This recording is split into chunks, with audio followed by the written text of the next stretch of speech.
Good morning, everyone. My name is Bob Brocker. I'm the founder and president of AgeWise Colorado.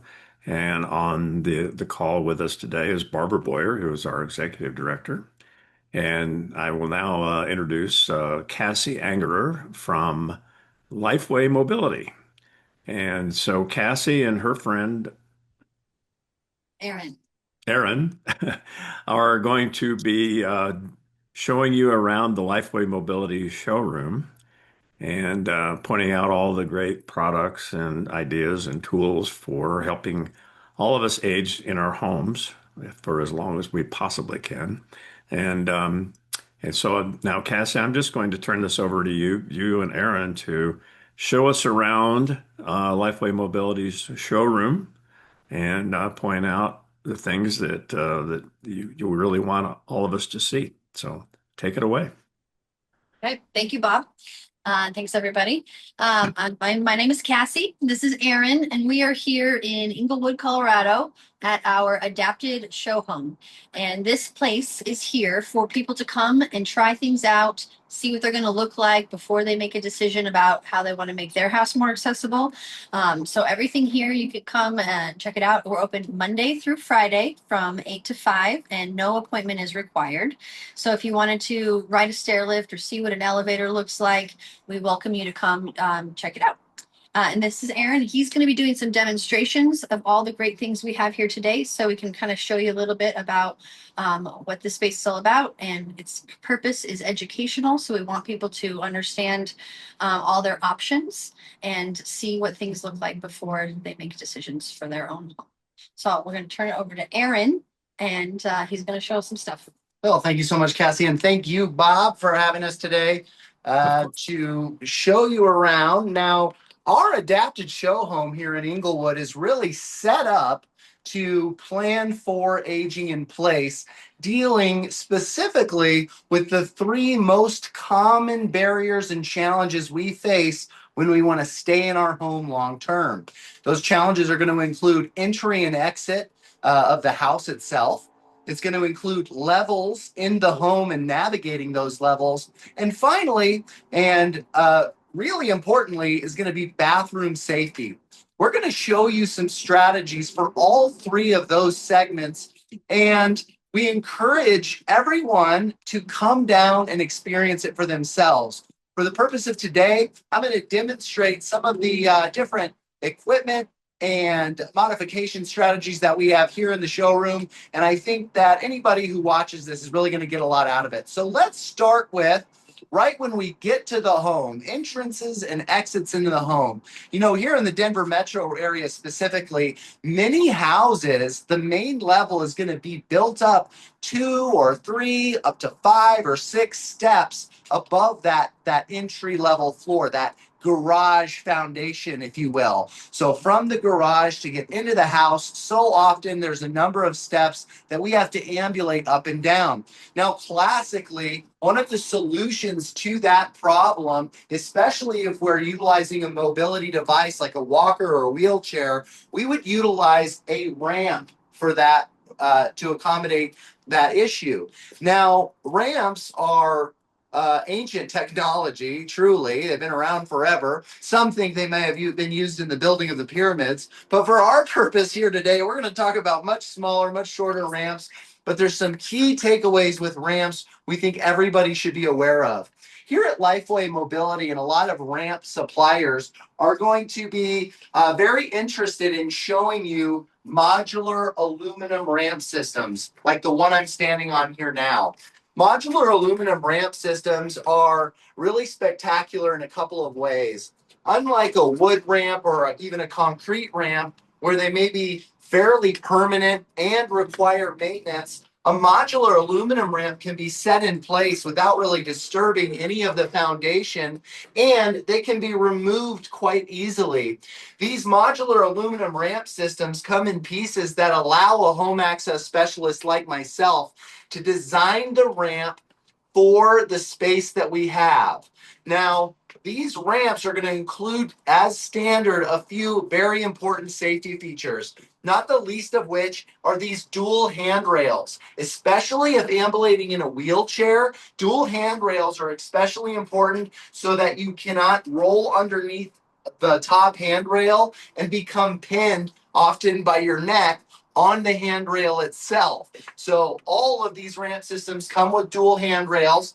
Secondly, you're going to notice on these ramps that they have these kick plates on the side of the ramp. These are important because one thing that can happen with ramps that are poorly designed is that a wheel of a wheelchair or walker can slip off of the ramp and cause a trip or a fall. This is exactly why we install a ramp, is to eliminate that issue. But it's very important that we have these kick plates and we have these dual handrails. Any residential ramp should be at a minimum 3 feet wide internally. And all of these modular aluminum ramp systems come with 3-foot wide internal widths. Now, one of the things that I'm talking about the most when it comes to ramps is how steep that ramp is going to be. And there is a number of incentives for people who just want to get a ramp into their house and fit it into a confined area, where we're installing a much shorter ramp than is as necessary, which creates a very steep incline. The ADA recommendation for ramp steepness will require that for every inch in rise that the ramp has to transfer you, we need a foot of ramp material, of actual inclined ramp. Meaning, if we have a, say, like is displayed here, a 16-inch rise, then we would recommend 16 feet of ramp. 16 feet of ramp is going to cover that 16-inch rise because we've got a foot of ramp to cover each inch that we're going up. Now, while we recommend that 1-to-12 ratio, and the incentive might be to install less than that 1-to-12 ratio, our cutoff is really going to have to be at about half of the recommended ramp length per incline, which would mean that for every inch in rise, we wouldn't install anything that doesn't include at least 6 inches of ramp for that incline. But I'm going to display something for you now, which I think sort of helps illustrate my point as to why we need that much ramp. So I'm going to sit in a wheelchair here. And in my wheelchair, I am going to ambulate 16 feet of ramp to get to my platform that is 16 inches off the ground. Now, as I do this, it's really important to note that it might be a person like me who's ambulating by themselves up the ramp. And on this incline, I'm able to do it without leaning forward. I can kind of take a rest in the middle of the ramp. But it also might be my husband or wife or caregiver that's pushing me up the ramp. And this applies to them too. So with a properly sloped ramp, most people are going to be able to help you up the ramp without a terribly stressful situation. It's kind of a gentle rise, up we go. Now, I'm going to quickly demonstrate going down the ramp on this same side here, Cassie. I'm going to just turn my wheelchair around and I'm going to descend the ramp. So I hit the peak of the ramp. I start moving forward. I'm able to slow my descent and stop my wheels. Most of these modular aluminum ramps are textured, so I've got a really nice grip on my wheelchair wheels here. I'm able to stop if I want to, take a break, even back up if I need to. And down the ramp I go.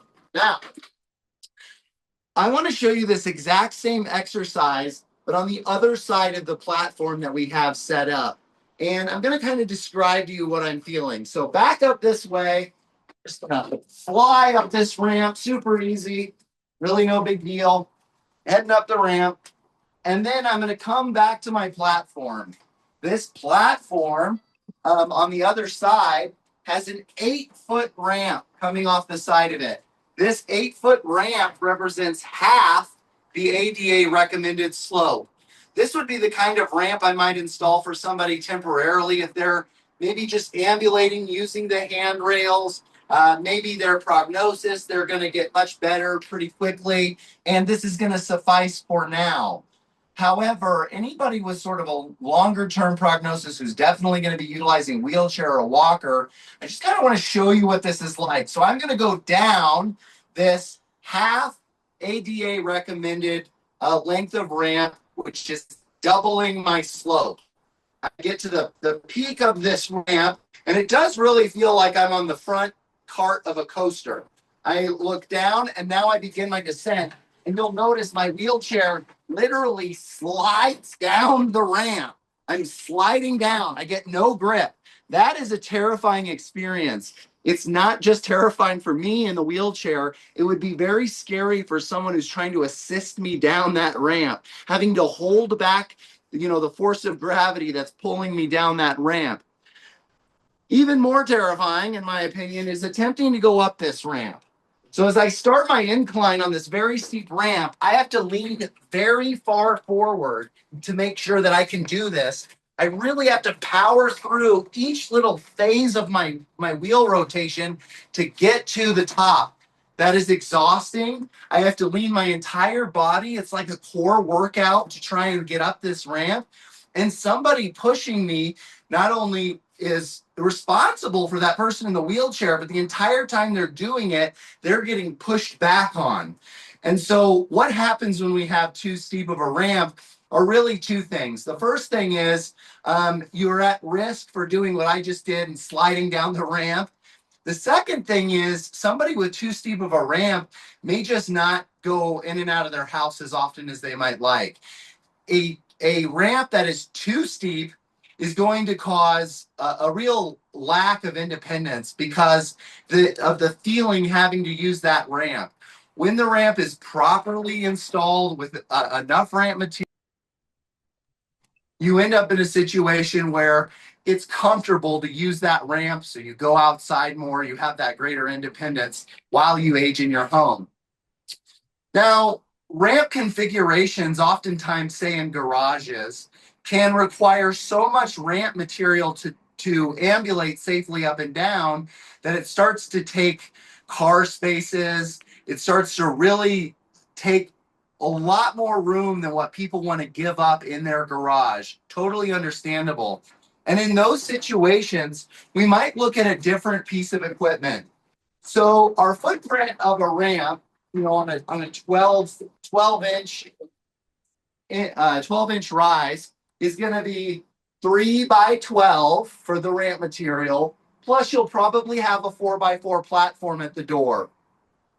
So that's 26 and 16. That's, what is that, 38 square feet or something like that of ramp? No, that's 12 and 3 is 36 plus 16. So, we're getting 40, we've got a ton of square footage in our garage being taken up by the ramp itself. When that's just not feasible or desirable, which is often the case, then we might look at a solution that doesn't take up nearly the footprint. In those situations, I would highly recommend what we call a vertical platform lift. A vertical platform lift is a device where we have a tower that has the drive mechanism and then a 3 by 4 platform that rides up exactly vertically, only taking up, maybe 25 square feet at most, basically a little less than a 5 by 5 square area. And so in those cases, I can get onto my platform lift by either going through a gate that is installed on decking that might be right at the garage entry, or these can be installed to go right to the garage entry door. But in this case, all I have to do is depress the paddle switch, and the lift takes me down right in that same footprint. Now, this is very desirable, especially when our main entrance and exit is going to be in the garage. But these can also, much like ramps, be installed outdoors. They can be installed to an exterior patio. These utilize battery power to raise you up and down. And then those batteries are always charged because the unit itself is plugged into an outlet. So much like a ramp, even if the power's out in your home, you'll still be able to utilize the platform lift. These platform lifts typically are going to have a price point anywhere from about $11,000 to $14,000, depending on the lifting height. Whereas a ramp, general price is going to be somewhere between $3,000 and $6,000, depending on how much material you end up using. So there's a bit of a cost increase to using a platform lift, but long term, it might be the right solution so that you're using it more and you're getting in and out of your house more. Absolutely love vertical platform lifts. Now, with that, I want to take you inside our adapted showroom. We're just going to go right this way. We're going to head inside just like this. Now, inside the showroom, we move from entrances and exits into the home. We've entered the home now, and we're talking about what do we do with levels in the home. So probably the single most common thing we do are stair lifts. Now, a stair lift is defined by a couple of very specific qualities that just about all stair lifts share. I'm going to take you around to the first one that we'll talk about here. Now, this is a Bruno Elan straight stair lift. Stair lifts they've come a long way. I mean, they really have come a long way. Most people's idea of stair lifts is usually, 1 or 2 decades lag behind because they might know that their parents or their grandparents had a stair lift, but they haven't really shopped for one recently. So a few things about stair lifts you got to know. The first thing is a stair lift is just a chair that is mounted to a chassis. The chassis is going to have the drive mechanism, which is going to drive up and down a rail. The rail itself is mounted directly to the stair treads. Nothing has to attach to your wall when you have a stair lift installed. There is no construction to installing a stair lift. Yeah, the stair lift simply plugs in from the rail to an outlet. On the rail itself has charge points that charge batteries in the stair lift. So you're able to use the stair lift dozens of times in a power outage. And a straight stair lift like this Bruno Elan, when installed, is going to average around $4,000. Now, a stair lift, you simply would sit down in the chair. Almost all stair lifts are going to be operated by a control on the armrest. They're what's called constant pressure switches. So you have to hold the switch the way you want to go. And up the chair travels at a pace of about 20 feet per minute. So on a standard staircase, you can expect a 45-second trip, given 12 to 14 stair treads up and down. The stair lift itself is going to get you up to the top of the stairs. You would unlock the seat and swivel the chair. The chair locks in place, and we're exiting right onto the landing. So we're not having to exit the stair lift on stairs themselves. We really don't want people doing that.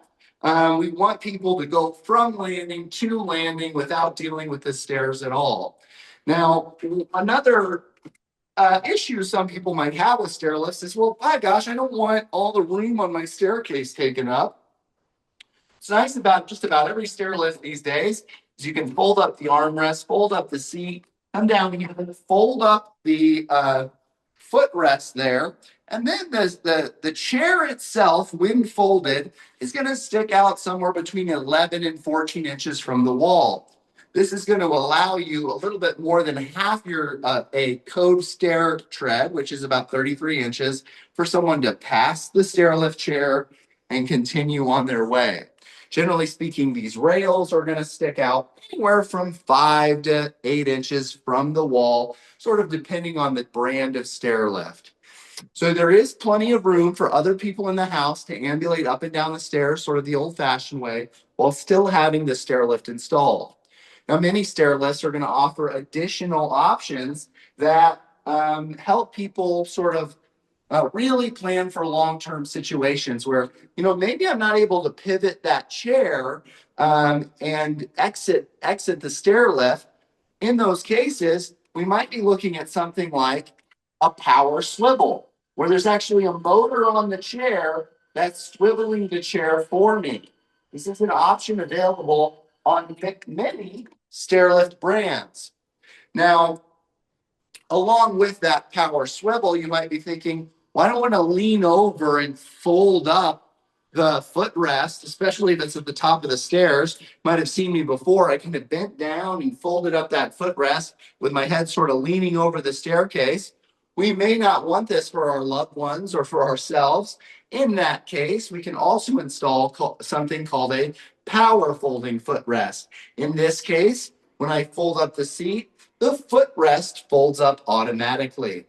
Now, stair lifts are phenomenal, but not everybody has a straight staircase in the home. By gosh, a lot of people are going to have 7 or so steps to a landing.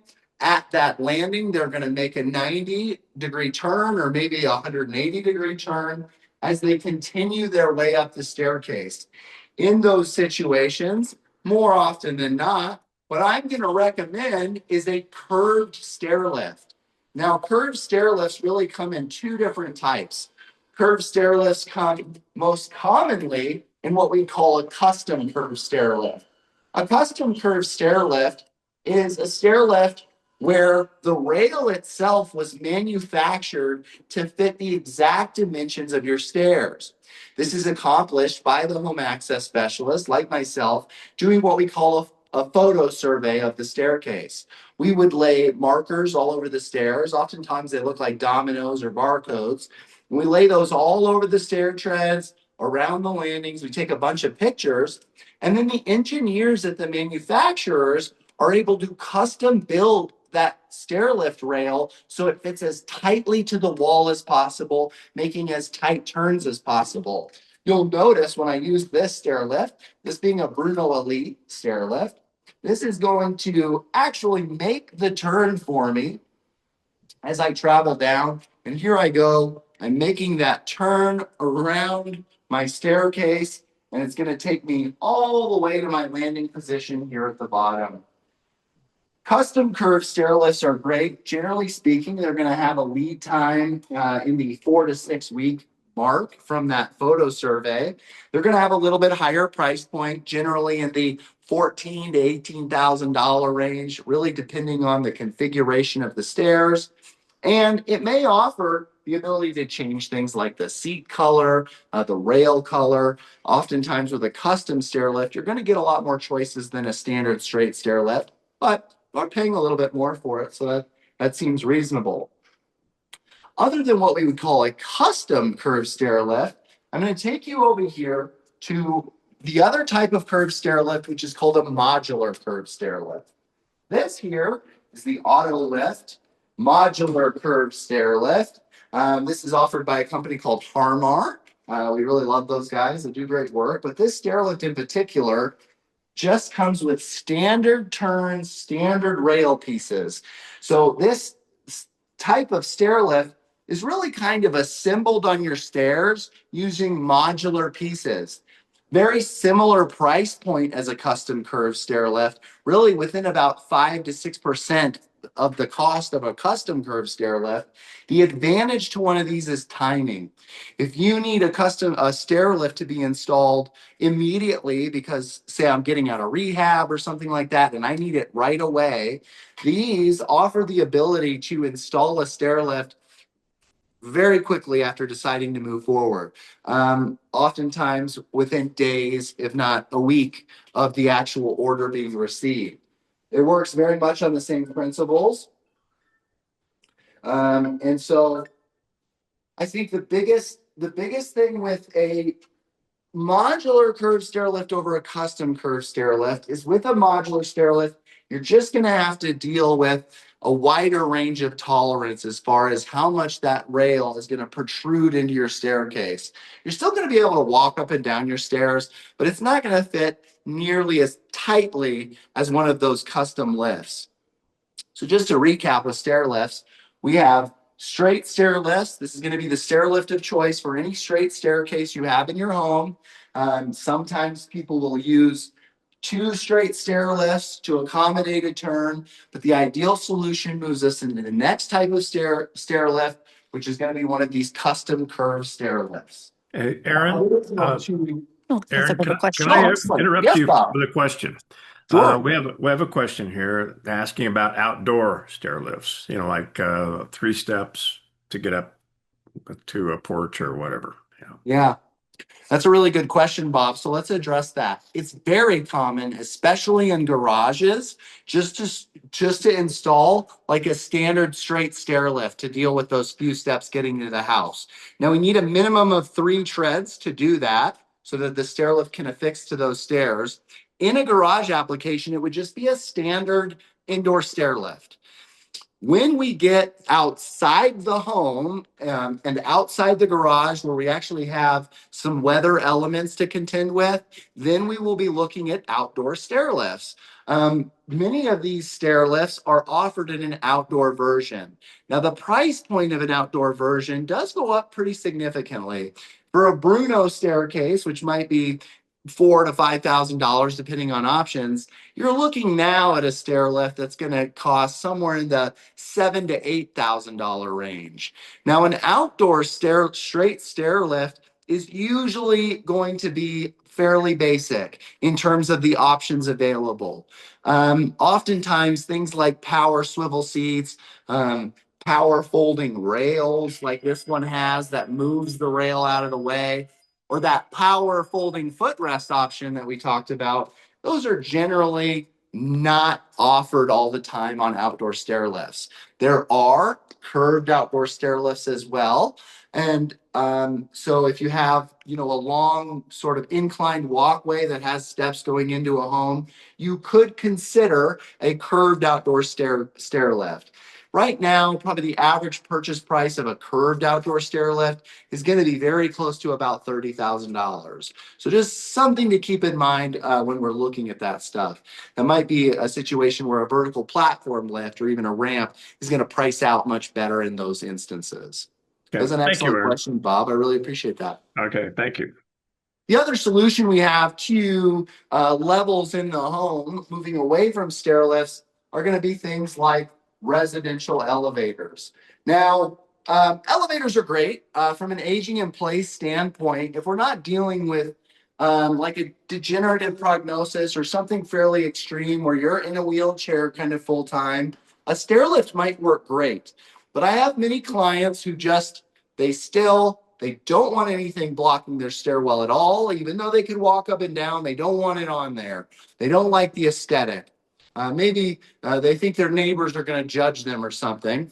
Well, neighbors are going to have a hard time judging you if you have a residential elevator, which is kind of an elite thing to have in your home. There's 2 kinds of residential elevators. There's what would be considered more of a traditional residential elevator, where we actually have to build a shaftway in the home. We have to create a pit for the elevator. That shaftway needs to be enclosed for 2 or 3 floors, however many we're going. And then we install hoistway doors at each landing that the elevator needs. These hoistway doors, are going to require an integrated lock that communicates with the elevator so that you're not able to open the shaftway door when the elevator is not present.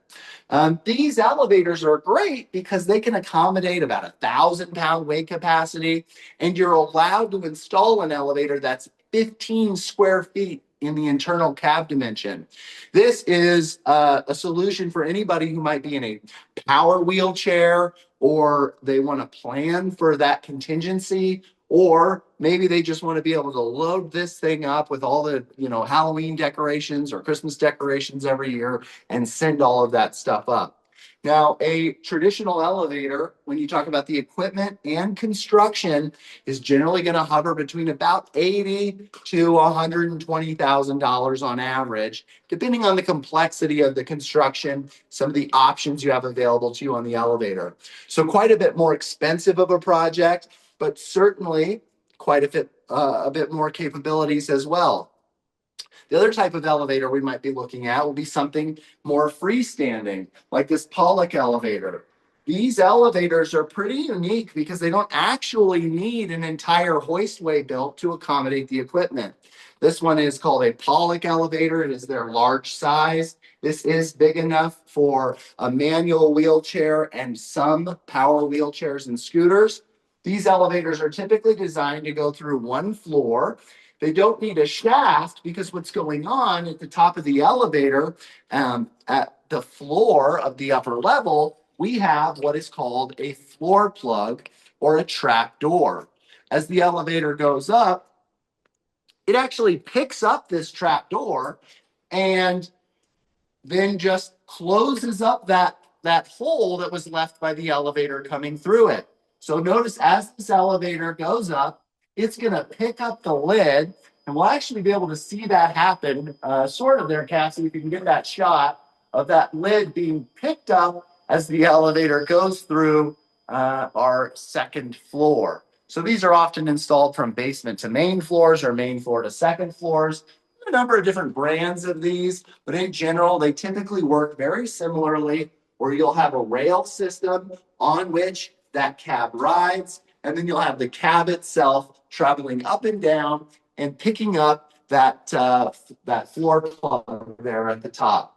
Elevators like these come in several different sizes, so you can get them where they're big enough to fit a wheelchair. You can get smaller versions. Maybe you're not worried about wheelchair use in the future. Maybe you just don't you're just not going to have a stair lift and you want to bring laundry and stuff up with you, then an elevator might be the thing to do. These types of elevators are going to average significantly less than a more traditional elevator. You're generally talking about a all-in cost, including construction, of anywhere from $55,000 to $75,000. Now, what's unique about Lifeway Mobility is we can offer the elevator, the installation of the elevator, the permitting for the elevator, but we can also do the construction portion of the project. Very few companies, there's only one in Colorado, but most everywhere, you're going to find that the elevator people just deal with the elevator. You hire a contractor to do the rest of the work to prep the site. Whereas we're able to do the entire project sort of in a turnkey way, and then you're not left negotiating between multiple contractors, which is kind of a nice benefit, which gives me the ability to really quote the realistic all-in price of what an elevator might cost to install. So again, stair lifts, residential elevators, those are going to be the two biggest ways that we solve for levels in the home. Now, quickly, I want to just touch on some bathroom ideas. So let's walk this way, Cassie, if we can. And I'm going to send this other stair lift up and out of the way. This is fun. This has one of the best hinged rails on the market. Picking that rail up out of the way. Really quick while we're talking about that, stair lift rails do need to go all the way down in a straight line diagonally to meet the floor. That means they extend past the nose of the bottom step, generally by about 16 inches. And so if you have a stair lift installed where the rail is poking out and you don't have a wall or something that sort of blocks people from tripping on that, you either have to put up something akin to a traffic cone to keep people from grabbing their leg, or you install one of these folding hinged rails that can move that rail out of the way. Harmar makes a really good one, and we definitely talk about that if you're in that situation. When it comes to bathroom safety, we look at a couple of things. We look at bathing to be sure. How are we bathing? What is the safest way to do that? We also look at the toilet. How are we using the toilet? What makes it easier to use that way? And the first thing I'll point out with as far as bathing goes are like transfer benches. So if you have just a standard tub in your home, probably the least costly and least construction oriented thing you could do is install a transfer bench that fits half inside the tub, half outside the tub. You'd sit on the seat and you would literally slide yourself into the tub. That is a very common way to deal with that. You can get transfer benches that start at, maybe a couple $100. You can get very fancy ones that are maybe a couple $1,000. But transfer benches are one of the first things people might think of when they think, how are they going to use their bathroom and specifically bathe as they age in the home. The other idea, you can do something with a much lower barrier to entry, like this Euro style shower that has approximately a 4-inch lift to be over It does require replacing your tub with a shower system. And generally, a tub to shower conversion could be anywhere from, you know, 14 grand to 20 grand, depending on how fancy it is. But generally speaking, it's going to fall within that. Usually more than 10 grand, very commonly not more than 20, but somewhere in that ballpark. And these are great because now we're not dealing with lifting our leg up nearly as far to get into the tub, which can become increasingly difficult.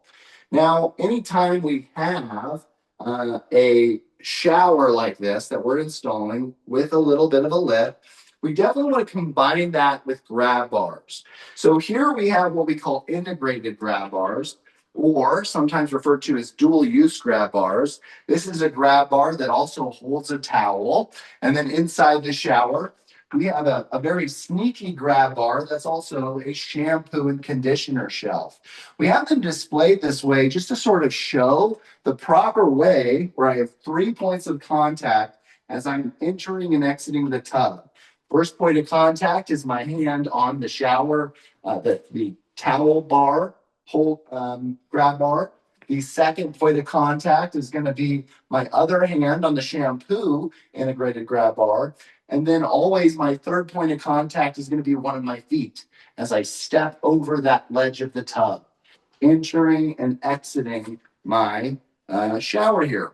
Now, it may be an exceptionally good idea to have no barriers to get into the shower. This is very true if maybe we're going to be using a transport chair, a transport shower chair to get in and out of the bathing area.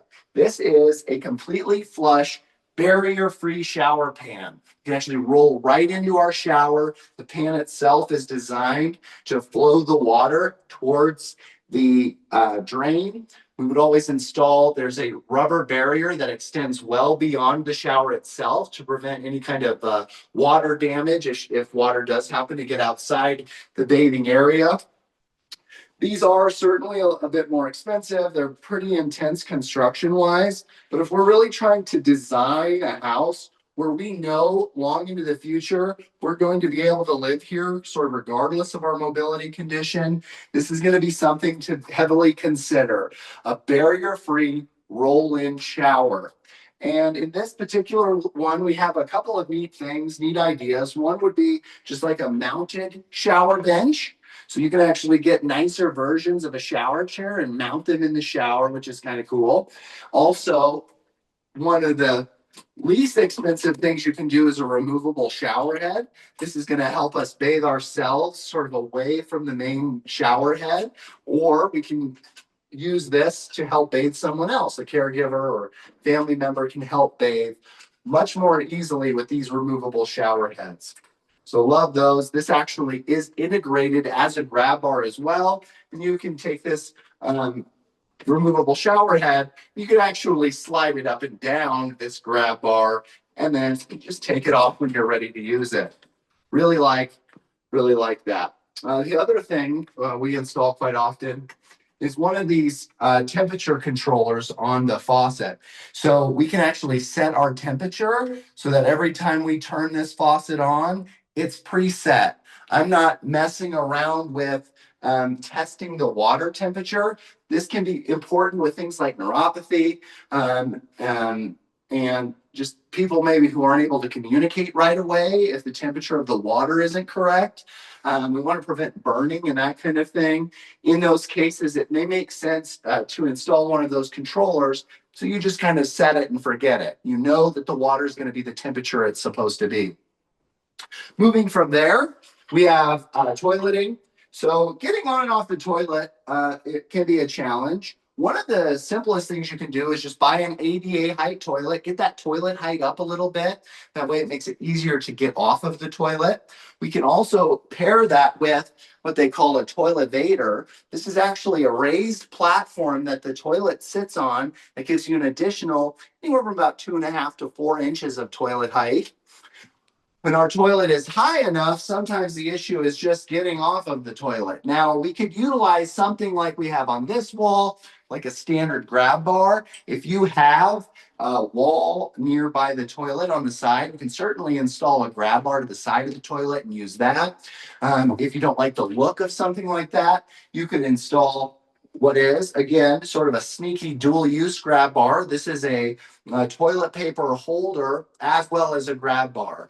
You know, something we often see are things like the toilet paper holder or the typical, the shower, the towel bar in the bathroom ripped off the wall.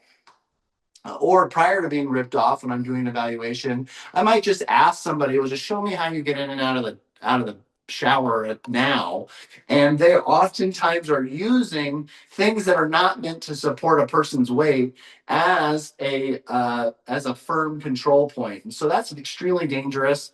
And so we just want to always look at things that we can do to give us something safe to grab onto.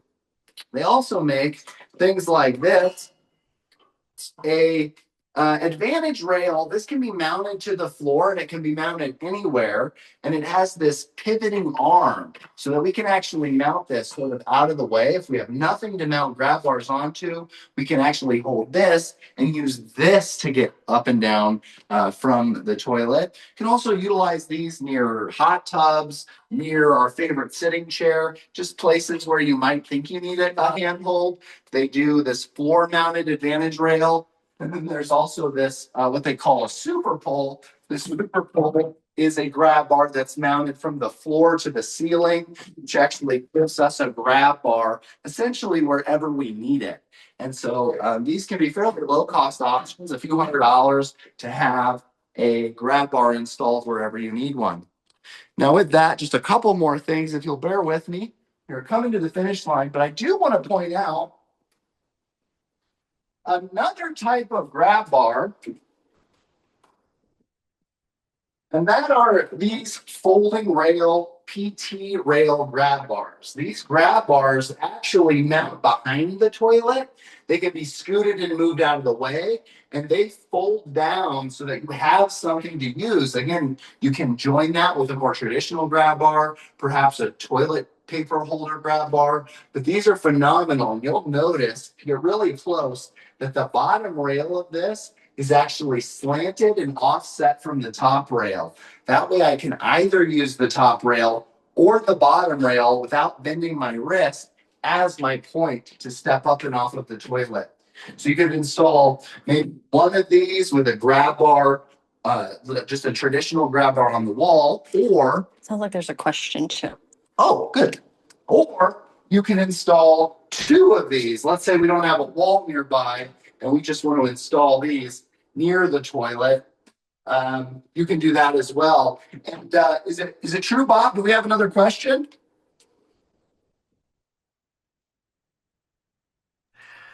Yes, we do have another question. So, what are the names of the floor grab bar and poles?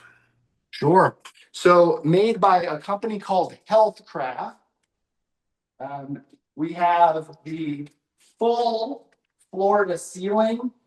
This is called a super pole. So this is a super pole. And then this is called an advantage rail. Now, you might call them generically like freestanding grab bars. Healthcraft really is sort of the first to come out with this kind of grab bar. So you'll have more success looking up advantage rail or super pole, as they're the only really prolific manufacturers of this kind of grab bar. But a really good question. The last thing I want to talk about when it comes to bathroom safety is just, sometimes it's hard to get into the bathroom, especially if you have a walker. So many bathrooms in older houses, they might have a clear entrance into the bathroom of about 22 inches. And so that can be too tight to actually fit a wheelchair or a walker through, specifically a walker. In that case, we have some options. One of the easiest things we can do, Cassie, if I can have you come around this way, I'm going to first point out what are called swing clear hinges. These hinges replace the standard hinges on your door. And then from this opposite side, step in here, you'll notice that these hinges are actually out and offset from the door itself so that when the door opens, we are actually flush with the frame itself. Generally speaking, a swing door is going to inset into the actual entryway, decreasing our entrance width by 1.5 to 2 inches. These swing clear hinges are a really good low cost way to have your door open up a little further. Oftentimes that solves the problem, just that one change. Now you can, of course, widen a doorway to the ADA recommended 36 inches width. That is definitely a bit of a more of an intense project, can certainly be. Or we could look at things like pocket doors. A pocket door where everybody who's listening to this knows what a pocket door is. It just slides into the wall itself, again, giving you clear entrance width. So you can install a pocket door, or you can actually install the hardware above the door for something more like the barn door, where this also will slide open, giving us our clear width entry and exit into the bathroom. Now, again, those are going to be our three main concerns that we look at. We're looking at entries and exits into the home. We're always looking at levels in the home. And then bathroom safety is just a key component to living safely in the house. But we definitely encourage you to come down to the Lifeway Mobility showroom here in Inglewood and do a little test drive and take a look for yourself, touch and feel a lot of these things, because you might find they're not nearly as expensive as you might thought. You might find that they're a lot easier to install than you might have thought. And we're here to help you navigate some of those questions. And with that, Bob, I'll throw it back to you. We have another question about Cool. the super pole. Um, so in the bathroom, can you put one of those in if you're not quite ready to get rid of your bathtub? Um, Yeah, that's an excellent question, and it is very commonly done.